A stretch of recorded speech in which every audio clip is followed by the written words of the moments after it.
இந்திய வரலாற்றில் அசைக்க முடியாத அடையாளம்.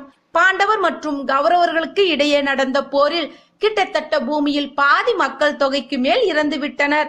அதர்மத்தை அழித்து தர்மத்தை நிலைநாட்ட இந்த போரில் காக்கும் கடவுளான திருமால் கிருஷ்ணர் அவதாரம் எடுத்து முக்கிய பங்கு வகித்தார்.